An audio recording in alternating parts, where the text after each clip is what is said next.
In the 1950s, George Reeves embodied the Man of Steel in Superman's first television adaptation, from its gritty black and white beginnings to the kid-friendly color years. To this day, an entire generation reveres George as their Superman, while for others, the show remains an overlooked, underrated chapter in the character's history. On this podcast, we bring everyone together as we break down each episode of Adventures of Superman, examining it within the context of the series itself, as well as the larger Superman mythology.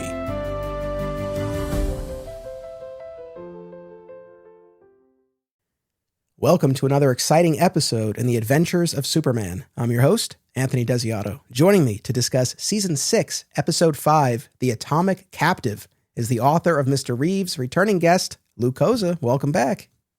Well, thank you for having me back. You've been doing a great job with all the presentations and really enjoying it. No, I appreciate that so much. Thank you. And it's great to have you back here for one of the final episodes of the series. We're in the last season here. All right, so in The Atomic Captive, a radioactive atomic scientist is targeted by foreign agents. This aired on March 3rd, 1958, written by Robert Leslie Bellum and Whitney Ellsworth, directed by George Blair. Our guest cast: Raskin Ben Ari as Dr. Ladislav, Elaine Riley as Miss Collins, a.k.a. X-29, Jan Arvin as Zarinsky, a.k.a. X-249, Walter Reed as General Barrows, George Curry as Nikolai, and Mark Sheeler as Igor. Anything about these folks that you want to highlight for our audience here? Walter Reed. Walter Reed was in, quite a bit of movies. He was good friends with George Reeves. They met in the Winged Victory tour of 1943-1944, which is why Walter Reed knew George very well. And he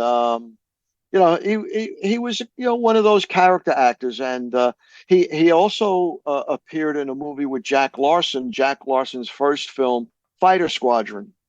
Okay, and so the others I really have I don't know them at all. Fair enough. So Yeah. Before we get into our play-by-play here, overall impressions of this one? Well, I tell you, there's a lot impression here, and it interests me most for the idea that they wrote a story about an atomic bomb testing. Now, atomic bomb testing, okay, was going on quite a bit in the 50s. Okay, I don't know if it had at that time raised any protests. Okay, but we're talking an atomic bomb testing. Okay, and I just want to read you a couple of statistics. The United States tested from 1950 to 1959 43 atomic bombs. Okay, now I'm not bringing this up because I'm protesting, atomic bombs. I'm just bringing up, something that made me wonder what made the Adventures of Superman go down this path. What was there a message? Okay, I don't think there was a message. I think they were just keying in on, something, but here we're talking an atomic bomb. Okay, and then worldwide from 1945 to 2017, 2,056 bombs were set off, whether they were set off above ground, in the ocean, on the surface in Nevada, or just around the world. I mean, 2,000 atomic bombs have been detonated.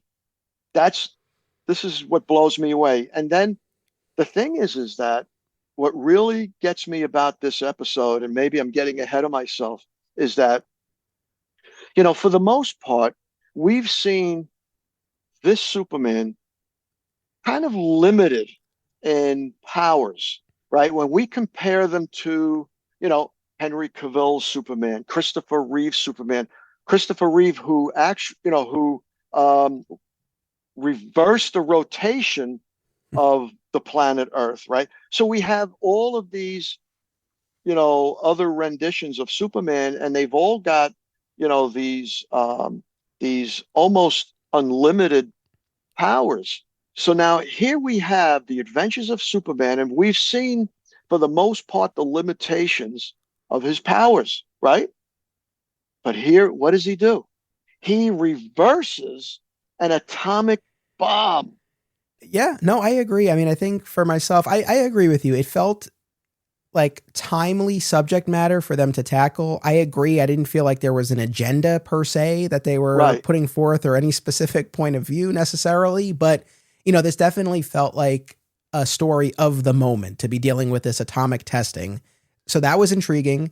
I think when you get to the point deep in the episode where the clock is literally ticking and Yeah. the bomb is about to go off and Clark knows that Lois and Jimmy are out there somewhere, you really feel the tension there, and that was effective. And then, yes, to your point, when we get to the moment where Superman reverses the blast, to see him put through that sort of test and come out the other side of it, yeah, really, really stood out. So I think those were the aspects of it that were most intriguing to me. My biggest complaint about this episode, to me, Lois and Jimmy were like infuriating in this one. Oh, yes. Like absolutely infuriating. I mean, we'll get to it, but they ignore as blatant a warning as one could have and Right. unnecessarily put themselves in the crosshairs. And yeah, it was just, I don't know. It was just kind of frustrating. They were so flip in a way that just felt completely at odds with the subject matter and everything else that was going on in the episode. It just felt like a disconnect to me.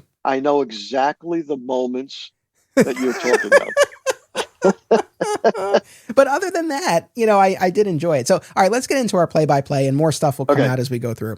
Two men in radiation-proof suits drive up to a shack with a warning: keep away. The man in this house is dangerously radioactive. Any contact with him can be fatal. Inside, they find atomic scientist Dr. Ladislav, who was recently exposed to deadly amounts of radiation and has only months to live. They threaten him and later his captive sisters to get him to return to the old country. Superman arrives, knocks out the two men, and hatches The a plan. homeland. Yep.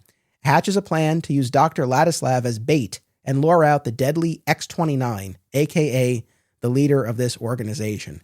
And we end with this business where Superman asks if the doctor has a whistle. He doesn't. So Superman asks him to just whistle himself. And he tunes his super hearing to that whistle and tells him, when you need me, when the time comes, whistle and I'll come. Which I like that use of his super hearing. Is there anything else about this opening sequence that stood out to you?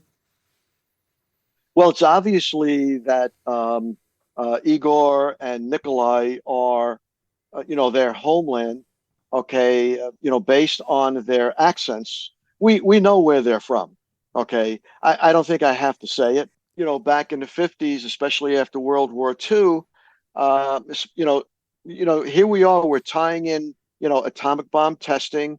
Okay, and there was, you know, a whole lot of things going on back there. So I was just really bowled over by not only the atomic bomb testing subject matter, but also this spy situation. Okay. And, you know, and there was a lot of it going on, as there is a lot going on now. Single Bound is a new podcast hosted by married couple Amy and Logan as they review single issues of comics. And if the title makes you think of Superman, you're not alone, as the Man of Steel is a regular topic of discussion. Listen and subscribe to Single Bound on Spotify and YouTube. Ever wonder what would happen if a person who knew barely anything about comics decided to absorb hundreds of Superman stories? Robbo is that kind of person, and that's exactly what he's doing on a new show called This Podcast Will Never Die. Listen and subscribe today. My love of the TV series Smallville is well documented, and there's one rewatch podcast that's always at the top of my queue. Zach Moore's Always Hold On to Smallville, which continues with more great Smallville and Superman talk now that their series rewatch has concluded. Listen wherever you get podcasts.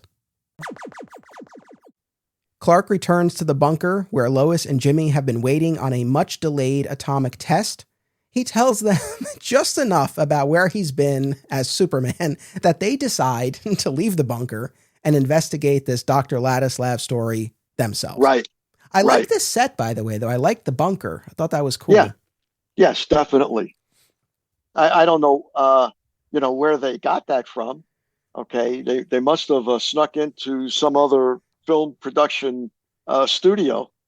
Yeah, but it was cool. No, I thought that was cool. Meanwhile, two foreign agents, Zerinsky, a.k.a. X-249, and Miss Collins, a.k.a. the notorious X-29, who has completely disguised herself as an all-American girl, meet and plan to get Dr. Ladislav themselves. I thought there would have been more of a build-up to the reveal of X-29. They just... Yes. Yeah. They just give that away. You would think that maybe keep her a mystery until the very end or nearing the end. Yeah. I could see if she had really inserted herself into the American government and she was there in the bunker or something like that, and you thought she was one of the scientists, something like that. I mean, I like that. They just give that right away, but all right. Out in the desert, Jimmy assumes, this is where I really was getting annoyed. Out in the desert, Jimmy assumes the warning sign is just a bluff, and Lois laughs along merrily as they barge in and expose themselves to deadly radiation. I mean, this woman out in the desert, right, waiting for this atomic test, sees this blatant warning sign, not a care in the world, just laughs right along as they go inside and expose themselves to the deadly radiation. Realizing they have doomed themselves, Lois insists that they at least save the doctor from the foreign agents who are targeting him. Too nervous to whistle for Superman because his mouth gets dry when he's nervous, and for some reason unwilling to explain the plan to Lois and Jimmy, Dr. Ladislav gets in the car with the misguided duo. Now, I've already complained about the Lois and Jimmy side of this, but also from the scientist point of view, I know he has this secret plan with Superman, but he has met Lois and Jimmy before at the Daily Planet. The connection between Superman and the planet is well known. I mean, this just felt very contrived that he would just go along with them and not explain, I'm working with Superman, I have to stay here. That would have put an end to this. Right. Well, he tells them, don't touch me. Don't touch me. How many times did he say it? And what do? They touch him, right? He's radioactive. Now we're all radioactive. Then they get in the car. I don't know. And where were they heading back to? Were they going back to the bunker? No. Well, that's the thing, because he makes a point about how, now all of them are radioactive. They don't want to expose anyone else, so they need to go someplace isolated. So, okay. Yeah. We'll get to it in just a moment here, but Jimmy starts driving them towards ground zero because he assumes, this has been postponed so many times. So that's where they're not even headed for help or anything. They're just trying to get him away. Lois and Jimmy are trying to get him away from this house because they anticipate he's going to be taken, right? But they don't really have a plan beyond that. We got to get him away from there, but we can't go to other people. Right. And the thing is that, they're talking about, Lois is saying, we're heading into ground zero. Okay. And then, Jimmy, mentions about the delays, and then he says, what difference does it make to us? Right. And then she says, I guess you're right. Right. So, I mean, they're going into ground zero. They don't know for sure if there's going to be a delay. Right. I guess, I don't know. Maybe they need their Daily Planet press cards taken away. This one just felt especially egregious, given the fact that they were at this bunker for weeks, anticipating this test. They're driving around the test site. I just feel like they should understand the stakes. And if there had been some other reason why they didn't believe this, or Jimmy is just so quick. It's like a sign when it says beware dog and there's no dog there. It's like, what? Like, why? Right. Why? Right. We could expect that with Jimmy, but not Lois. Yeah, for Lois to go along and to be as flip as she is about it. Yeah, like I said, that's the biggest thing about this. And I know we want to, the point with this episode, you want to get to the point where Lois and Jimmy are out in the desert as the bomb is about to go off. I get that. You Yeah. want to get there. But I just feel like there had to have been a smoother way, to actually get to that point. So Right. And then his car runs out of gas. yes. Her car that he was supposed to have filled up. It just never ends. So, basically the story, the writers are just dropping them into danger. Okay. And it's almost just without logic. Yeah, yeah. I mean, also, I'm not a scientist, Lou, so I don't know, but I feel like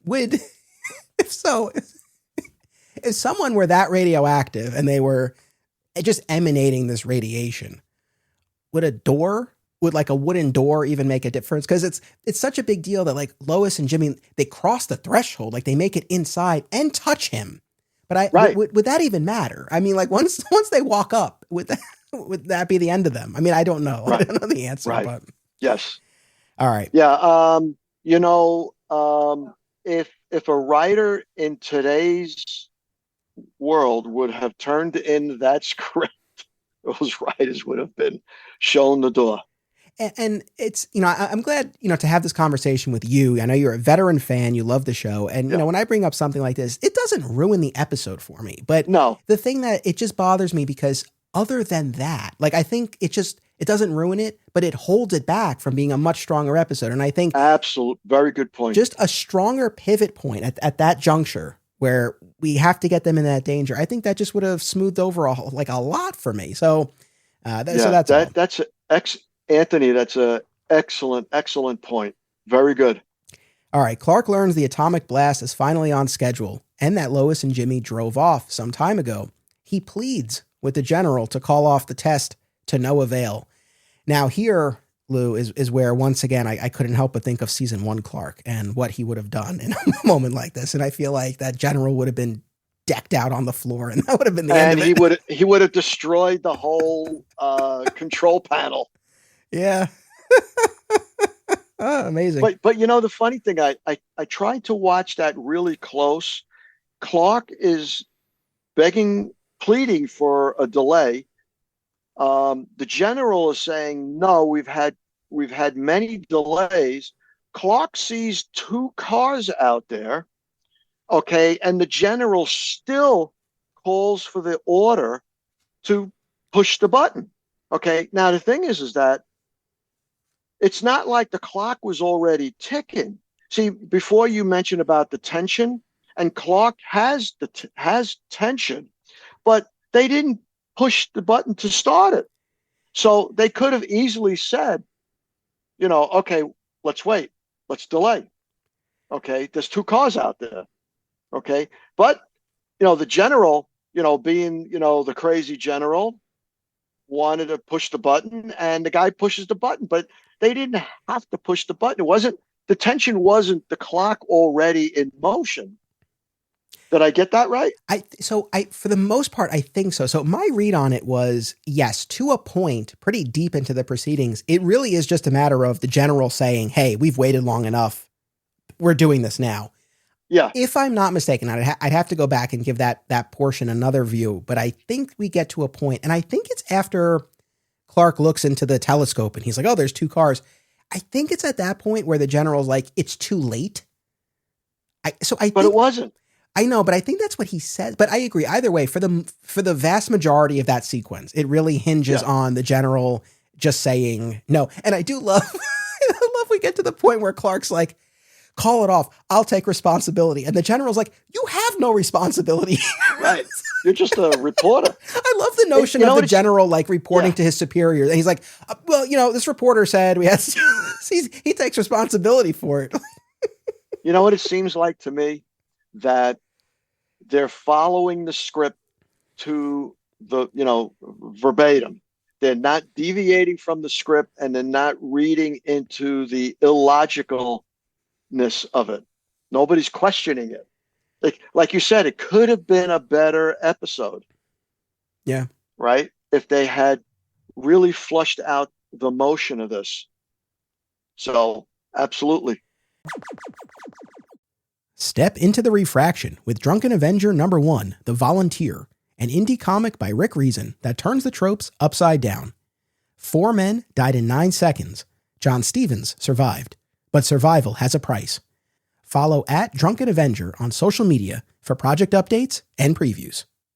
Fat Moose Comics, established in 1982, is New Jersey's best and oldest comic book store. Moose has that rare old-school comic shop feel and camaraderie, yet also remains a welcoming space for new fans.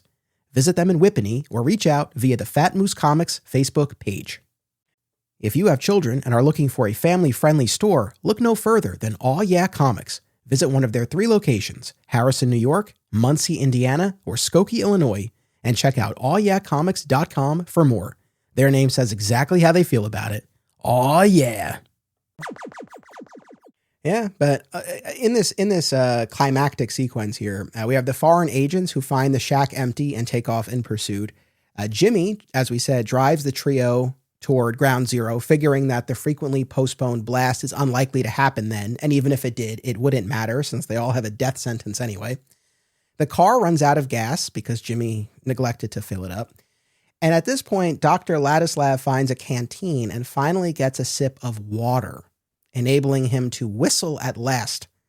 Over the general's shouts, Clark hears this and runs out of the bunker and changes to Superman. As we had said earlier, he contains the blast by driving it back into the ground. I mean, look, they were limited in terms of what they could show you, but you see Superman in flight and like really struggling. I mean, I appreciated the attempt. Rig. Yeah, well, but right. But I appreciate the attempt. I do too. Yeah, absolutely. And once again, what I had said before was that, here is this powerful atomic bomb, and they showed a pretty good detonation. Okay. And Superman drives that back into the ground. And I think that this is the moment that, that maximized his strength. Okay. In comparison to what we've already known of the capacity or the limitations of his strength. This is it. As bad as a show it is, all right. This is his most powerful moment. I mean, yeah, I feel like this is up there with Panic in the Sky in terms of power, right? And what he's able to accomplish. Right. Now, look, the show doesn't account for this at all. So we have to, kind of put on our Superman fan hats and theory. But like, do you think that his ability to reverse the blast, is this something he was always capable of, but he had just never been tested in this way? Has he grown more powerful? He's been on Earth now. We're deeper into the series. He's been soaking up more Earth radiation or, yellow sun. Yeah, right. I can't say I know the answer to that question, but all I know is that he didn't come back with a loss of memory like he did with Panic in the Sky. So I'm going to say he's getting more powerful because, right, there's no amnesia this time. No amnesia. No, if anything, he's really firing on all cylinders mentally because when he returns, he finds Lois, Jimmy, and the scientist, and he theorizes, because now they're talking about how not only are the 3 humans radioactive, but Superman's like, I just stopped an atomic blast. I'm more radioactive than anybody. But he theorizes that his molecular polarity is the opposite of humans. So they all place hands together and their radioactive charges cancel each other out. And we even get a little visual effect there, which I was like, all right, they did a little something. It was a great effect, but I think that the person that should have explained the molecular polarity should have been Dr. Ladislav. Right? I mean, it's like, give this guy something to do. I mean, I guess he whistled, but I mean, give him something that speaks to he's a scientist. So give him something that speaks to that. Yeah. It's like Professor Lucerne. Yep. Okay. In Divide and Conquer, and also in The Mysterious Cube, or The Mysterious Cube, right? We have a professor who is explaining, the science of this. And this is what Dr. Lattis, I mean, Dr. Ladislav was he was the man, he was the one that should have explained this. But what can you do? Yeah, Superman. That's the thing. Superman did enough. He stopped the blast. You Yeah, don't have to also have him figure out the science of it. Let the would have been scientists do nice. that. Yeah, Yeah, it would have been nice if Superman, his, if we could rewrite this show, Superman comes back weakened. Okay. Then when they put their hands together, that molecular polarity, right? Then he changes. And it's explained by the doctor. Okay. That would have been like a great, an even better moment, yeah, where he comes back weakened and they've got to save him. yeah. You're right. I would have liked. Yeah, absolutely. I agree. All right. Yeah. Finally, at Perry's office, we got a Perry appearance at the end here. Superman returns the Doctor's captured sisters. So we get a nice happy ending here. And then finally, when Lois makes a crack that Clark always shows up after everything is over, Superman responds, "You wouldn't expect Kent to get around as fast as I do, now would you?" And that's our Right. episode. Yeah. Yeah. So very well done. All right, on a scale of 1 to 5, Great Caesar's Ghosts, how many are we going? Last time you were here, last season, we did Mr. Zero. You gave that a 3. So I'm curious where you land on this one. Okay. I gave Mr. Zero 3 because I like Mr. Zero. And that's why I gave it a 3 because of the compassion, if I remember what we were discussing with Clark Kent and the others. But okay, so this episode, doesn't isn't high on my mark. So I'm gonna give it a 2. Okay. I'm going to go 2.5 for this one. So Yeah, very, okay. very close to you, but I'm going to go 2.5. Because really, if smooth over the Lois Jimmy business, and you let Yeah. the Doctor actually do some science at the end, I feel like this one would really sing. Yeah. But just the setting, Oh yeah. the bunker, the subject matter, the tension, the ticking clock, Superman against the bomb, all of that was really cool. I Right. enjoyed that. So yeah, I'll go 2.5 Yeah, for this one. definitely. Yeah. Can I change mine? You can if you want, 2. but 2.5? All right. 2.5. I got to go with you on that because you in that little summary, you just tweaked a couple of things for me. So All yeah, right. I'm going to go with 2.5. All right. So listen, I know, last time you were here and in prior episodes, you talked about your work, Mr. Reeves, and we will once again link to that in the show notes and everyone should check that out. Yeah. But I wanted to take the opportunity here. This is a series wrap for Lou Koza on Adventures of Superman. Yeah. As we're Yeah, winding thank down you. here, only a few episodes left. And I know I've thanked you on and off mic over the years, but once more for the road, for the record, I just want to thank you so much to have the support of a hardcore veteran George Reeves fan like yourself. Really Thank meant you. a lot. And I just really always got the sense from you that you were open to the fact that I was coming at this from a different perspective. I didn't grow up watching this decades ago. I'm coming at it now, lifelong Superman fan, but newer to this. And I just appreciated your support, your assistance. You created these awesome episode covers for us for all of the episodes.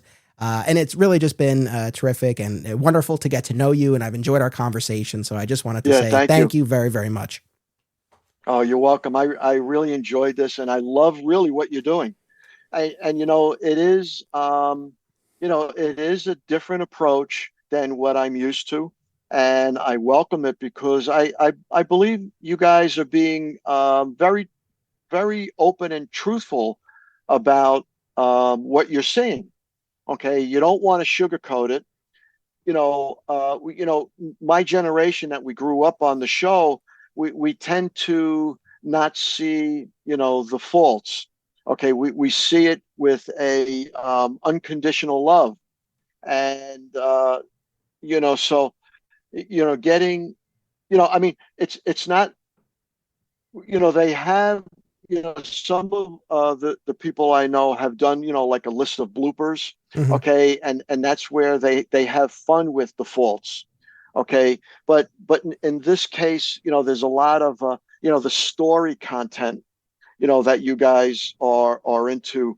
And I think it speaks to your generation and the shows and all the other uh, you know, the other presentations that you're exposed to, because these newer shows like, Lois and Superman, and even the Dean Cain, Terry Hatcher shows, there's a lot of integrated activity. Okay, and the writers, of course, in these times, are more in tune and tying things up, tying loose ends and carryovers from other shows. There tends to be more of a connections from one. The connections with the Adventures of Superman from episode to episode tend to be very rare occasions.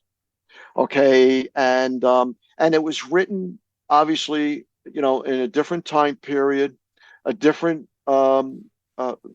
production costs. Where just again, National Periodicals Publications, which was the owner of the Superman Incorporated production, they were just giving you enough, where in today, there's a whole lot of competition, to get people to watch the shows. And if a show isn't quickly accepted, or if it doesn't take off with that audience, that show is going to meet its end very quickly. So when you have a character like Superman, where you can do a lot of things and you pump a lot of money into the special effects or CGI, which a lot of people a lot of people of the old, they don't like the CGI, and the CGI doesn't bother me. I enjoy it, but I like the breath of fresh air that you bring to the Adventures of Superman. It's really that simple. No, I appreciate that very much. And, I would not have invested this amount of time watching and talking about the show, if I didn't have a lot of love for it. And, it's interesting. Yes, we do really approach it, I think, in a lot of instances from that story perspective. And when there are critiques or gripes, it's, usually, from that perspective. But it's always sort of couched within knowing what the show, even within the limitations, knowing what the show is capable of, right? And so that's why I think even when we bump up against something, it's like, oh, well, with, a little bit of this or a little bit of that, like we're so close. Even this episode we just talked about, right? It wasn't as if I wanted a completely different episode, just like a couple of little things. But that's a couple of tweaks.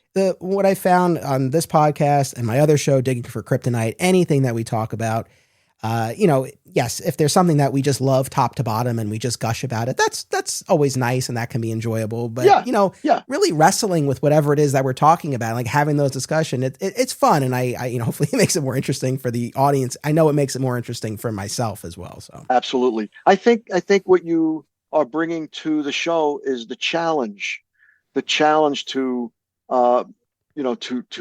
review these in the manner that you do. I think it's really terrific. I really do. Well, I thank you. I'm so glad to have had you be part of this ride.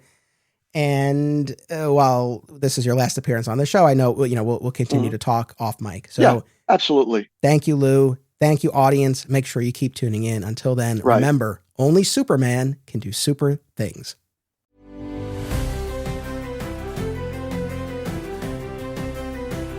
This podcast is an affiliate of BCW Supplies. The next time you need to restock on comic book bags, boards, boxes, and more, be sure to use promo code FSP to save 10% on your order. That's FSP for Flat Squirrel Productions. It helps support the show too. Thank you. Another way to support the show and receive exclusive content, including the spin-off podcast Beyond Metropolis, is by becoming a member at patreon.com/Anthony Desiato. My sincere thanks to all patrons. Please subscribe, rate, and review today via your podcast platform of choice, and continue the conversation by joining us on social media.